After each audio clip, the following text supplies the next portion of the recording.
Bonjour à tous, bienvenue dans ce 6h30. Je vous donne lecture tout d'abord de ce communiqué émanant de la présidence de la République. Le président de la République, son Excellence M. Alassane Ouattara, a procédé ce lundi 26 juillet 2021 à la signature d'un décret de nomination à la présidence de la République. Ainsi, M. Ibrahim Sissi Bakongo est nommé ministre conseiller spécial chargé des affaires politiques, fait à Abidjan le lundi 26 juillet 2021. On reste à la présidence. Le chef de l'État, Alassane Ouattara, s'est entretenu hier avec le secrétaire général de la zone de libre-échange continentale africaine, la ZLECAf, Wankele Mene. L'organisation des échanges commerciaux dans le cadre de la ZLECAf au menu de cette rencontre dont nous parle Awa Touré. Les échanges dans le cadre de la zone de libre-échange continentale africaine ont officiellement démarré le 1er janvier 2021. Un marché unique d'environ 1,2 milliard de consommateurs pour les biens et services produits en Afrique et qui est appelé à développer le commerce intra-africain. Le secrétaire général de cette institution continentale, Wankele Mene, est venu faire au président de la République, Alassane Ouattara, le point sur la mise en œuvre de ce marché commun. Well, thank you very much. First, let me express appreciation to His Excellency the President for. Je voudrais remercier Monsieur le Président de la République pour le temps qu'il a pu m'accorder. Lors de cette réunion, nous avons discuté des défis, d'abord de la mise en place de cette institution, mais également des défis que nous rencontrons. 40 pays ont déjà ratifié la ZLECAf. Il en reste encore beaucoup, donc beaucoup reste à faire. Notons que la Côte d'Ivoire a ratifié l'accord sur la zone de libre-échange le 13 novembre 2018 avant la création d'un comité national de la ZLECAf chargé de la mise en œuvre de l'accord et du suivi de son opérationnalisation au plan national. Un conseil du gouvernement se tient aujourd'hui dans le cadre du traité d'amitié et de coopération. Les ministres burkinabés et ivoiriens vont préparer la 9e conférence au sommet du TAC. Avant ce rendez-vous, les ministères en charge des affaires étrangères de Côte d'Ivoire et du Burkina Faso ont tenu hier une réunion dans le cadre des préparatifs après la rencontre des experts. Sidonie Davila. Le ministre ivoirien des Affaires étrangères et son homologue burkinabé préparent le conseil conjoint de gouvernement sur la base des informations contenues dans le rapport produit par les experts au cours de 2 jours de travail en commission et en plénière. Kandia Camara et Alpha Barry examinent les dossiers. Notre capacité à trouver des solutions devrait davantage renforcer notre outil d'intégration bilatérale qu'est le TAC. En espérant de fructueux résultats, je souhaite plein succès à nos travaux. Sur la table de discussion, des sujets aussi divers que variés. Il nous faudra procéder à l'examen des nouveaux centres d'intérêt identifiés par nos experts et les dossiers dits spécifiques pour lesquels il nous reviendra de proposer des directives politiques nécessaires pour un traitement efficace et efficient des dits dossiers en prenant en compte les enjeux de la sécurisation de nos pays face au péril du terrorisme. Après avoir examiné, amendé et validé par la suite les différents sujets, Kandia Camara et Alpha Barry vont les soumettre aux différents premiers ministres pour le Conseil conjoint de gouvernement dans le cadre du TAC. Et toujours en lien avec le traité d'amitié et de coopération, la radio-diffusion-télévision burkinabé signe un partenariat avec la RTI. Des échanges de programmes sont prévus, des plateaux et des JT communs également. Sephora Zegui.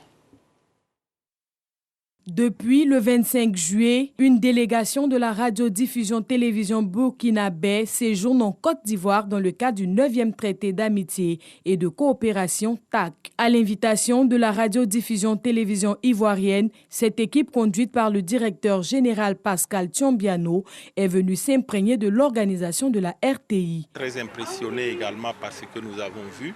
Le directeur général nous a fait le plaisir de nous faire visiter le studio production, le studio télévisé, et il m'a également parlé du projet de basculement au Full HD La nouvelle technologie l'impose et je crois que c'est véritablement la dynamique sur laquelle la plupart des télévisions doivent s'engager. Et sur ce plan, la RTI a une longueur d'avance. Après les studios d'enregistrement et la régie numérique, direction la salle de réunion en présence du directeur général de la RTI et ses collaborateurs pour une séance de travail. Cette réunion aboutit à la signature d'un accord de partenariat entre les deux chaînes. La RTB et la RTI promettent des nouveautés aux auditeurs et aux téléspectateurs. Des échanges de reportages. C'est-à-dire nous allons au niveau de la rédaction de Radio Burkina désigner un reporter ou des reporters qui vont systématiquement, lorsqu'il y a un événement qui pourrait intéresser la RTI Radio, qui va systématiquement envoyer un reportage au niveau de la RTI.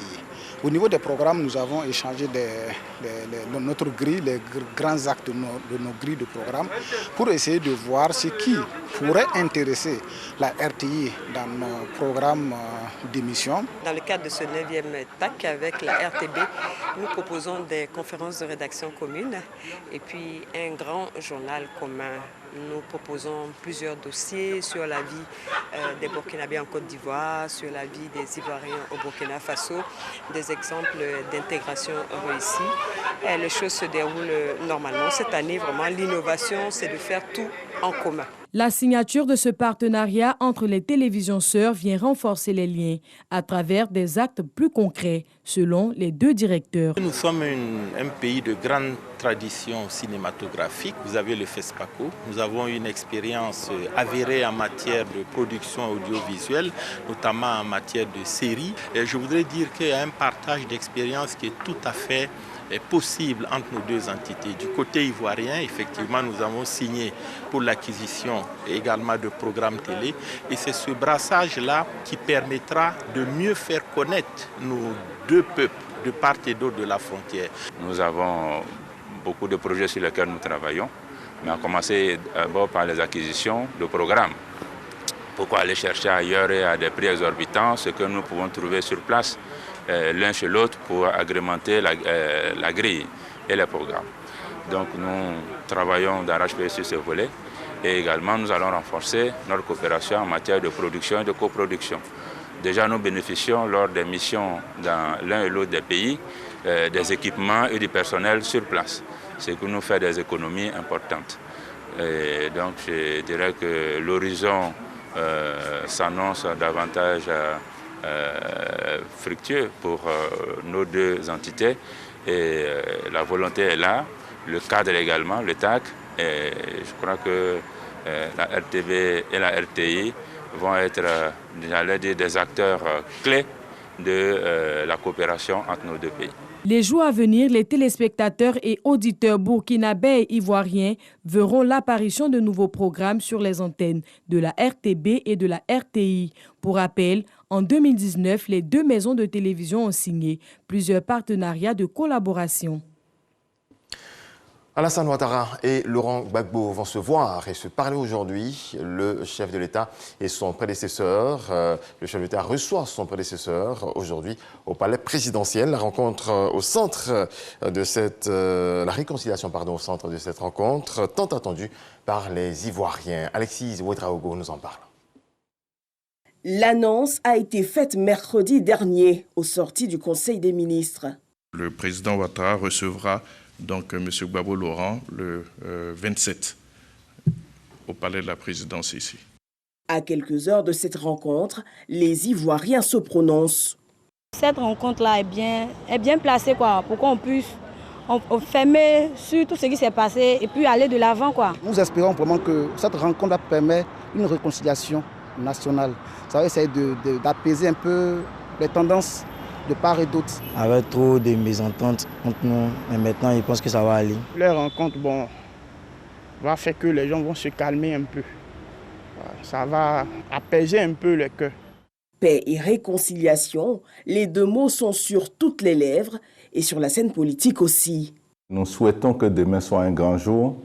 Et un grand jour pour nous signifie que cette rencontre importante, attendue de tous, va donner des résultats qui rétablissent l'espoir. C'est une très bonne nouvelle. Donc le regard ne peut être que positif. que le chef de l'État actuel et l'ancien président de la République, comme vous le dites, se rencontrent après près de 10 années. Et le président Laurent Gbagbo est rentré précisément le 17 juin dernier. Et nous pensons que c'était le moment pour que cette rencontre se tienne, parce que les uns et les autres étaient en train de s'interroger si les deux personnes étaient allées se rencontrer. Ce sera chose faite demain, donc c'est une très bonne nouvelle pour la Côte d'Ivoire. Le président Gbagbo et le président Bédié se sont rencontrés à Daoukro les 10 et 11 juillet dernier et ils ont proposé un dialogue national inclusif avec évidemment une forte volonté du chef de l'État, du président Alassane Ouattara. Donc nous pensons que cette rencontre entre le président Gbagbo et le président Alassane Ouattara sera certainement le point de départ pour ce dialogue national inclusif. Pour le parti au pouvoir, ce rendez-vous reste la matérialisation de la volonté du chef de l'État Alassane Ouattara de réconcilier tous les Ivoiriens. Le président Alassane Ouattara, c'est l'incarnation même du président Houphouët-Boigny, qui est un homme de paix, un homme de cohésion, un homme de dialogue. Aujourd'hui, tous les acteurs politiques importants sont dans le pays. Le président Alassane Ouattara, le président Gbagbo, le président Bédié. Et cette rencontre entre le président Alassane Ouattara et le président Gbagbo est vraiment le summum donc, du fait que les Ivoiriens ont besoin d'être ensemble. Notre pays ne peut se développer que s'il y a la paix.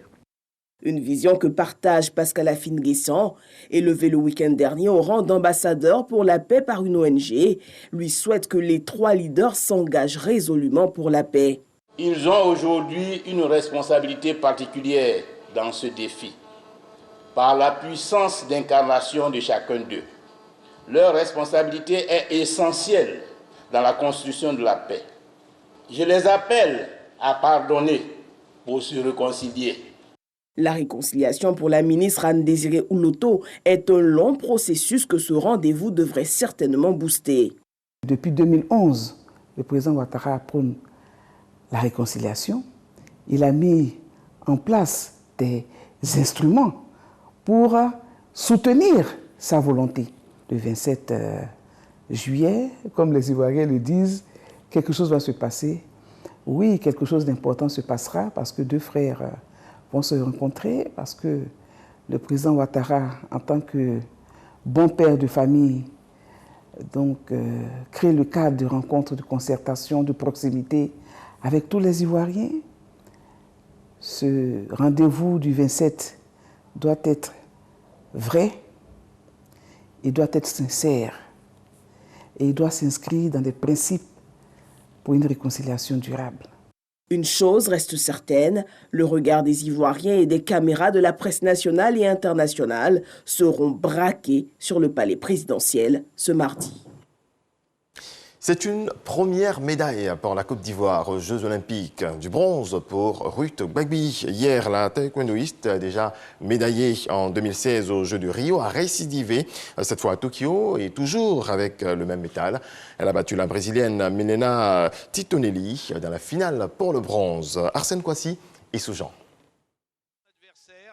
La taekwondoïne ivoirienne Ruth Marie-Christelle Gbagbi offre à la Côte d'Ivoire sa première médaille en décrochant le bronze.